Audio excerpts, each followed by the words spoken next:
Buenas noches. Hoy vamos a hablar sobre China bajo el gobierno de Deng Xiaoping. Durante este escrito desarrollaremos ideas como cambios políticos, desarrollos y culminaremos hablando de la masacre en la plaza de Tiananmen.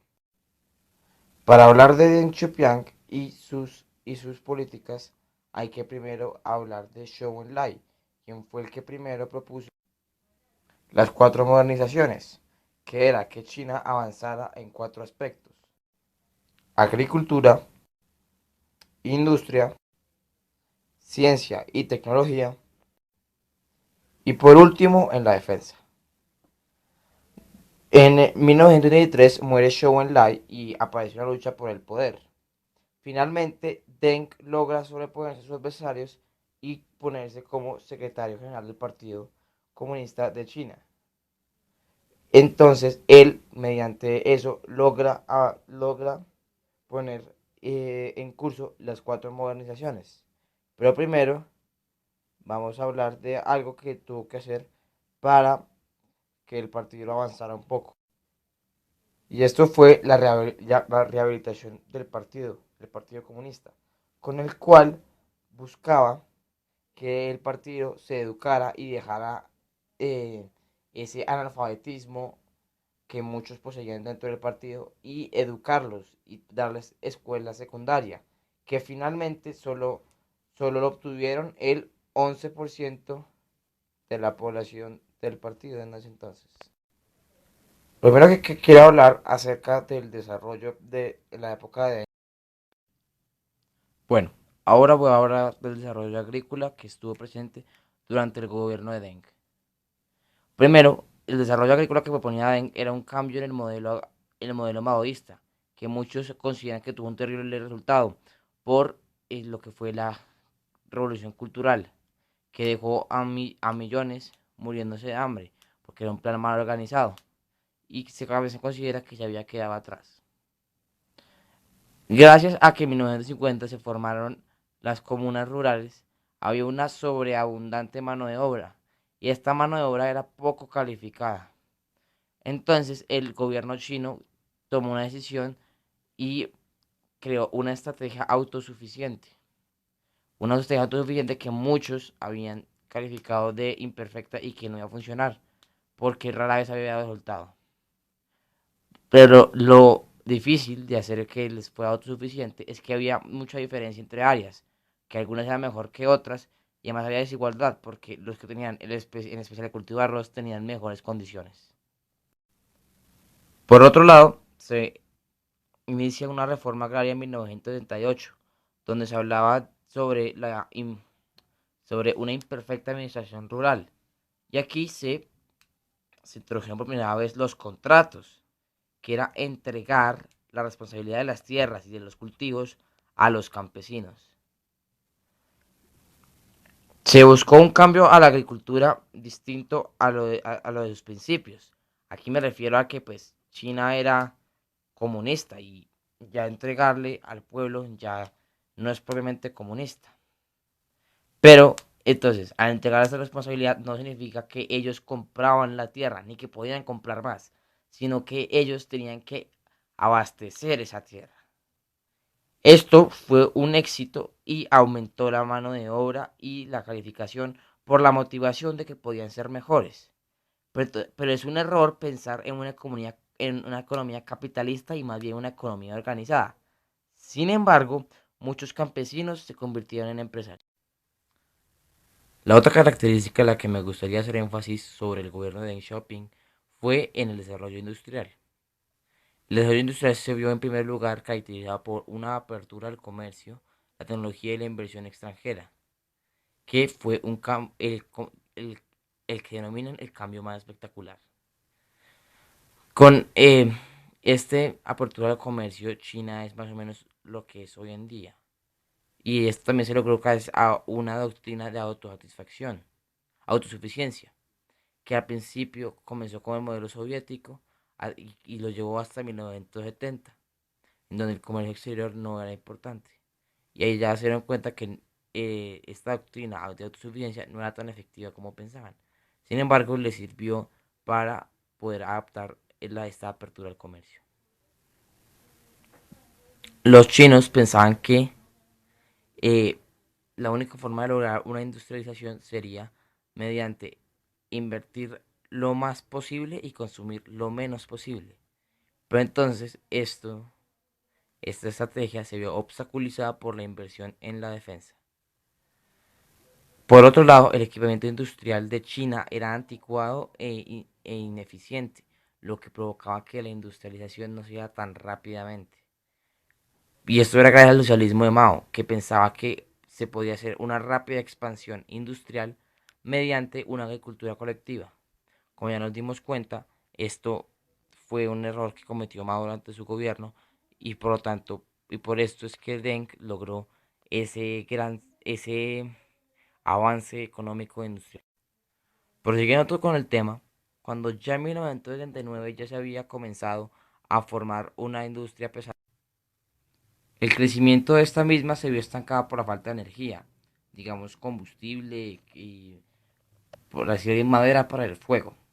Mientras tanto, la industria liviana logró un avance ya que no era tan dependiente de, de, de estos combustibles. Las reformas industriales que hubo en China no son necesariamente resultados del capitalismo, más bien como yo ya lo pronuncié antes, de un gobierno organizado. Y entonces, como ya vimos, la producción agrícola creció a pasos agigantados gracias a esta economía organizada. También lo hizo la industria, afortunadamente. Entonces, el proyecto clave fue, fue uno de los proyectos que estuvieron dentro de esta reforma industrial, que buscaba elevar la producción de la minería y las telecomunicaciones, que no eran tan altas en China. Así, el gobierno podía tomar posesión de estas industrias y potencializarlas. En 1978 ya se produce como el retorno a lo que era antes China en lo respecto a la industria. Había puertas abiertas para el comercio e inversión del extranjero. El desarrollo de las ciudades costeras como puertos, como lugares donde el extranjero podía ir a invertir y un énfasis a las industrias, que esto no se veía ya hace mucho tiempo, porque como ya vimos, Mao solo pensaba en la agricultura. Entonces, ya con el énfasis de las industrias se logró, obviamente, esta industrialización.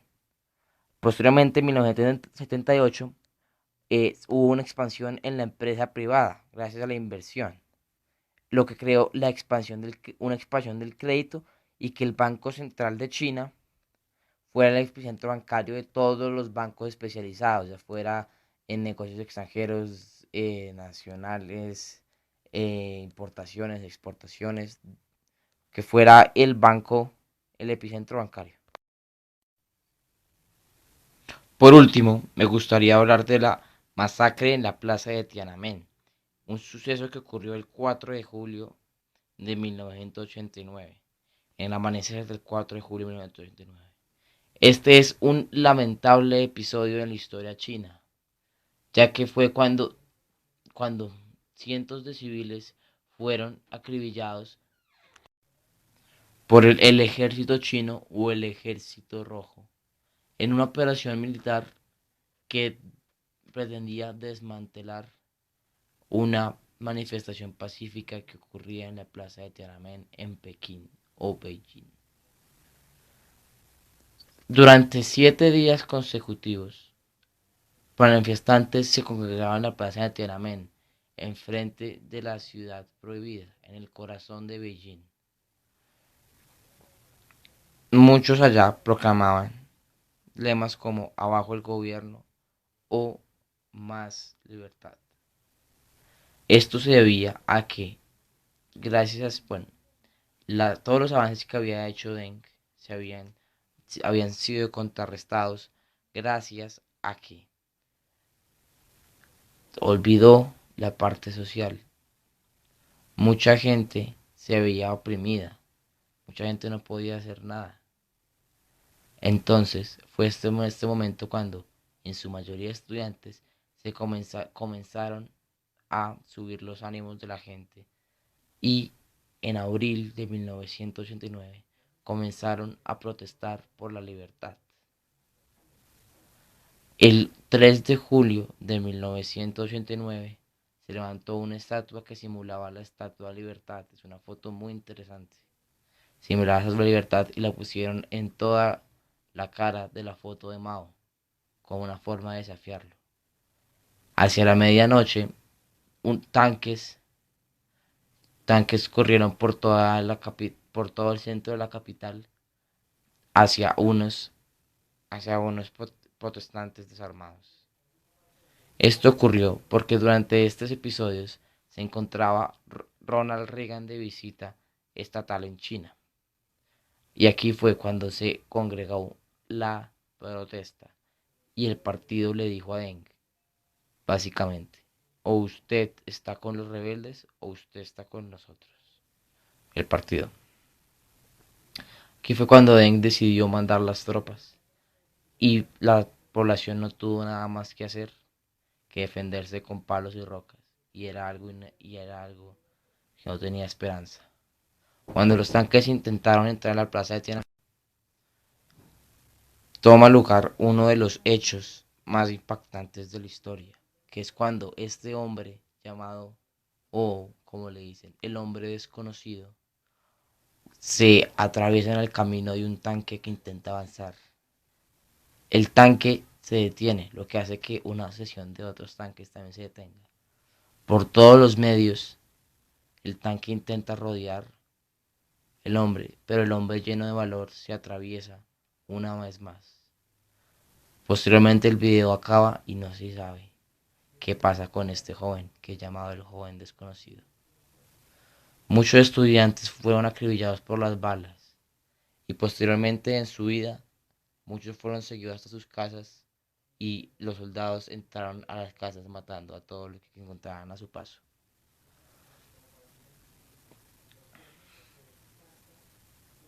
Durante el día antes, el gobierno les había anunciado a los protestantes que el gobierno haría lo posible por desmantelar esa protesta.